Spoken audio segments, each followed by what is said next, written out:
This is a very basic overview of how to hack your Panasonic GH2. As you'll have seen from the start of the video, I've included a couple of links to give you some information on the websites that you need to go to in order to download the appropriate files. Once those files are downloaded and placed in the same folder, you can open ptool.exe either on a Windows computer or using the wine bottle of software on a Mac. Once that's open, all you need to do is click Load Firmware. Find the firmware that should be in exactly the same folder, and it'll be the base number. Ignore the rest of these files. GH2 v10.bin, open that. And once that's opened, you'll see that I've got a whole list down here at the bottom of green circles. That's because I've downloaded some presets from one of the websites. I'll include the link to that. And I can then use these presets to hack the camera according to the settings that have been tested by somebody else.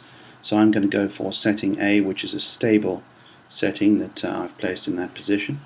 Click that, and that should load all of those settings. You can then have a look at them up here. You should make sure you have version increment ticked. You can open up the patches by double-clicking and have a look through at all the different options if you wish. The only thing I would change here, if it isn't already ticked, is the maximum ISO limit removal. Tick that in order to shoot at high ISOs. The rest I'm going to leave unchanged, but if you want you can have a look through and fiddle with these types of settings, but you don't always know exactly what you're going to get. Worth testing out though. The most interesting one to look at is under AVC HD compression rate. If you have a look at video bitrate 24H, you can see what the original is down here, and you can see what the modified option is. You can change that here if you wish, just by putting in a different number. You can do that for 24L, FSH, SH. You can modify these settings as you wish. Those are the ones that I initially, when I first started hacking the camera, would play around with. But to keep it simple, I'm just going to use these presets. So I've loaded number A, and I've added the maximum ISO limit removal tick. Then I'm going to click Save Firmware. Now, because I've hacked the camera numerous times, these are all my hack files. I always make sure I number them with the next number so I know what I'm doing. So I'll then give it a new number, version 20 this time.